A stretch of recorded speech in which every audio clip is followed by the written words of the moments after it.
Trên bầu trời đêm, có những tiếng gầm không cần đến siêu âm. Chỉ cần tiếng rotor cắt gió là kẻ địch biết cái chết đang đến gần. Trong hơn 4 thập kỷ, không có một cỗ máy nào mang lại sự tàn phá chính xác, bền bỉ và chết chóc cho chiến trường như Apache. Từ thung lũng Hindu Kush đến đồng bằng sông Euphrates, từ bóng đêm của chiến dịch Desert Storm cho đến các chiến tuyến khô cằn tại Syria, Apache luôn là chiếc bóng lượn phía trên đầu kẻ thù, câm lặng nhưng dữ dội. Và hôm nay, nó đã trở lại, không còn là phiên bản cũ kỹ của thập niên 90. Đây là AH-64E Guardian, kẻ sống sót duy nhất trong dòng máu trực thăng tấn công có người lái của Mỹ. Nhanh hơn, nhẹ hơn, mạnh hơn, và quan trọng nhất, rẻ hơn. Trong thời đại drone và chiến tranh điện tử, nơi mọi thứ đều có thể bị hack, bị gây nhiễu, bị phá hủy từ xa, Apache E không chỉ tồn tại, nó tiến hóa, nó thích nghi, và nó vẫn là hung thần tối cao của chiến tranh mặt đất hiện đại. Bạn có thể gọi nó là cỗ máy giết tăng, bạn có thể gọi nó là con rồng sắt, nhưng đối với người Mỹ, nó là biểu tượng. AH-64E Guardian, đây không phải là chương cuối, mà là khúc dạo đầu cho một kỷ nguyên mới. Có những biểu tượng từng làm chủ bầu trời, nhưng rồi đến lúc chính bầu trời đó cũng đổi thay. AH-64D Longbow, một huyền thoại, một chiến binh, một phần không thể thiếu trong kho vũ khí của Mỹ từ cuối thập niên 1990. Với radar hình vòm nằm trên rotor, khả năng tiêu diệt mục tiêu trong mọi điều kiện thời tiết và hệ thống cảm biến cực kỳ chính xác, đời modern đã khiến kẻ địch phải cúi đầu trong chiến tranh Iraq, trong các chiến dịch DM ở Afghanistan và trong những cuộc phục kích tại vùng Tam Giác Sandy. Nhưng mọi chiến binh đều có điểm yếu chí tử. Với AH-64D, đó là thời gian. Sau hơn 20 năm phục vụ, hàng trăm chiếc Apache D đã chạm ngưỡng kiệt quệ. Động cơ xuống cấp, radar lỗi thời, hệ thống điện tử không còn tương thích với chiến trường số.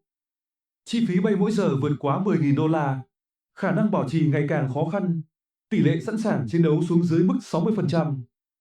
Và trong khi thế giới chuẩn bị cho các cuộc xung đột tốc độ cao, môi trường điện tử khốc liệt và chiến tranh lai, thì một hệ thống chậm chạp, tốn kém và cồng kềnh như AH-64D đã không còn phù hợp.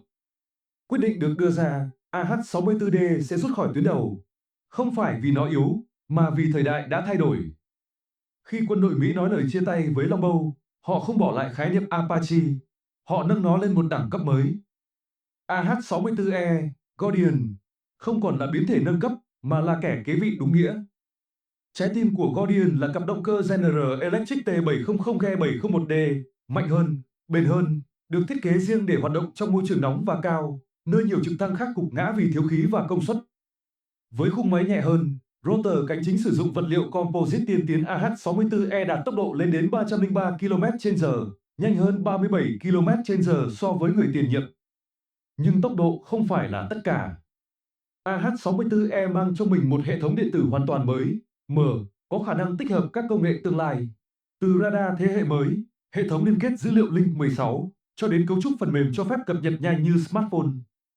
Kết nối toàn chiến trường, phối hợp tác chiến với UAV, tích hợp dữ liệu từ vệ tinh, từ máy bay cảnh báo sớm, từ các đơn vị bộ binh.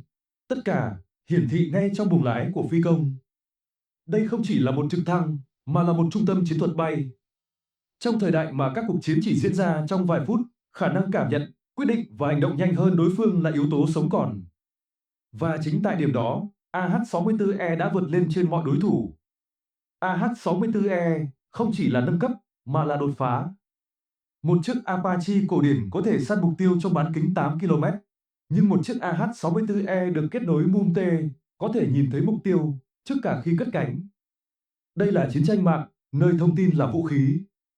Với hệ thống Manet-Unmanet Teaming hay MUM-T, phi công AH-64E có thể điều khiển trực tiếp các máy bay không người lái ngay từ bảng điều khiển trong buồng lái. Không cần chờ lệnh từ sở chỉ huy, không cần chờ kết nối vệ tinh. Chỉ cần một cái chạm là một UAV MQ-1C Grey Eagle có thể bật lên, bay ra tiền tuyến, ghi hình, phân tích, phát hiện xe tăng địch, rồi truyền dữ liệu về trực tiếp cho Apache. Trong vòng chưa đến 30 giây, vũ khí Hellfire đã rời bệ phóng. Và điều đáng sợ hơn, đối phương thậm chí không biết mình đang bị theo dõi. Sự kết hợp giữa con người với phản xạ, trực giác và quyết đoán, cùng máy móc với cảm biến, dữ liệu và tầm nhìn không giới hạn, tạo ra một tổ hợp không thể đánh bại trên chiến trường. Đây là khái niệm không quân mặt đất mới, nơi trực thăng không còn là một đơn vị tác chiến đơn lẻ, mà là trung tâm điều phối hỏa lực, thông tin và cả tác chiến điện tử. AH-64E không chỉ nhìn, nó thấy mọi thứ. Trong chiến tranh hiện đại, tốc độ quyết định sự sống còn, nhưng độ chính xác mới là thứ mang lại chiến thắng. Và không có trực thăng nào giết mục tiêu hiệu quả như AH-64E. Hỏa lực chính, tên lửa AGM-114 Hellfire, linh hồn của mọi cuộc tấn công chính xác tầm trung. Với chế độ dẫn đường bằng laser hoặc radar, Hellfire có thể xuyên qua giáp trước của xe tăng phá hủy bong ke bê tông hoặc triệt hạ mục tiêu di động chỉ bằng một cú nhấn cò. Chưa đủ, hai rocket Hydra 70, 19 ống mỗi bên bắn lật nổ chùm như mưa nhiệt, thích hợp để xóa sổ bộ binh cơ giới hoặc đội hình phòng thủ lộ thiên. Và nếu bạn ở gần hơn, pháo M230 30mm sẽ thay bạn nói chuyện. Bắn 300 viên trên phút, đạn nổ phá, xuyên giáp, cháy mạnh. Và đặc biệt, khẩu pháo này, nhìn theo đầu phi công. Bạn nhìn, nó bắn. Đó là sự giao hòa giữa người và máy, nơi góc nhìn trở thành vũ khí, và tư duy trở thành lực sát thương. Trên mặt đất, mỗi viên đạn đều có thể là cái chết. Nhưng từ trên trời, chúng là cơn mưa thép, được điều khiển bằng ý chí của một phi công. AH-64E không cần phải bay cao, chỉ cần bắn chúng. Không quân Mỹ có F-35, Hải quân có tàu sân bay Love 4, và lục quân vẫn tin vào Apache. Nhưng không phải bất kỳ Apache nào, chỉ có AH-64E Guardian là đủ điều kiện để bước vào thế kỷ 21. Năm 2025, Lầu Năm Góc ban hành bản ghi nhớ, loại bỏ các nền tảng lỗi thời, cắt giảm xe bọc thép HMMWV, UAV Grey Eagle và trực thăng tấn công đời cũ như AH-64D. Mục tiêu, tái cấu trúc toàn bộ hệ thống lực lượng, gọn hơn, nhanh hơn và chết chóc hơn. Kết hợp giữa con người và AI, giảm số quân, tăng số drone. Các trung đoàn trực thăng tấn công sẽ được thay thế dần bằng đội hình lai, nơi AH-64E không còn là mũi đâm, mà là trung tâm chỉ huy bay.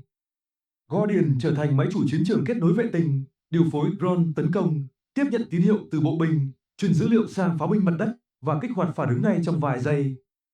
Trong kỷ nguyên của drone swarm, khi hàng chục UAV có thể lao vào mục tiêu như đàn ong sát thủ, Apache chính là người điều phối đàn ong đó. Và khi mọi dữ liệu, mọi cảm biến, mọi quyết định đều tập trung trong một buồng lái, bạn cần một nền tảng có thể chịu được áp lực, độ cao, hỏa lực và cả thời gian. Guardian là tất cả những thứ đó trong một thân hình dài 17 mét, gắn 4 giá treo vũ khí và một cặp mắt không bao giờ nhắm lại. Trong tương lai, không phải drone thay thế trực thăng, mà trực thăng sẽ chỉ huy drone. Hơn 40 năm trước, Apache được thiết kế để diệt xe tăng Liên Xô tại Fulda Gap. Hôm nay, nó đang được tái sinh để sống sót giữa drone swarm, vũ khí năng lượng định hướng và chiến tranh điện tử. Apache version 6.5, phiên bản phần mềm nâng cấp cho AH-64E, mang lại khả năng điều hướng, điều phối tác chiến và tự động hóa cao hơn bao giờ hết. Và chưa dừng lại ở đó, Boeing đã công bố khái niệm Modern Knit Apache, một nền tảng mới, sử dụng công nghệ kỹ thuật số toàn diện, thiết kế lại từ gốc. Nó sẽ có 3 giá treo vũ khí mỗi cánh, đủ không gian cho vũ khí năng lượng định hướng, drone cảm tử thiết bị gây nhiễu radar và cả các mô đun cảm biến điện tử không đối xứng. Và một bước nhảy công nghệ khác, T901 động cơ tua bin mới, hiệu suất cao hơn 50%, tiết kiệm nhiên liệu hơn 25%, tăng gấp đôi khả năng mang tải trọng và tác chiến trong điều kiện khắc nghiệt. Trong một chiến trường nơi không có lằn ranh giữa tấn công và phòng thủ, nơi drone có thể di chuyển như lũ châu chấu và radar bị bẻ cong bởi AI, bạn cần một nền tảng có thể thích nghi theo thời gian thực. Modern Knit Apache được sinh ra để tồn tại trong thế giới đó. Không chỉ là trực thăng, nó là một hệ sinh thái. Không chỉ là phương tiện chiến đấu, nó là một cỗ máy học hỏi. Và có lẽ là chương mở đầu cho cuộc chơi tiếp theo, khi máy bay có người lái và không người lái hòa thành một thể thống nhất. Khi lần đầu tiên cất cánh vào năm 1975, không ai nghĩ rằng chiếc trực thăng này sẽ sống đến thế kỷ 21. Không ai nghĩ rằng nó sẽ chiến đấu qua bao cuộc chiến, từ sa mạc cho đến đồi núi Hindu Kush, từ vùng biên giới châu Âu đến các thị trấn đổ nát Trung Đông. Nhưng nó đã làm được, và hơn thế nữa, nó đã tiến hóa.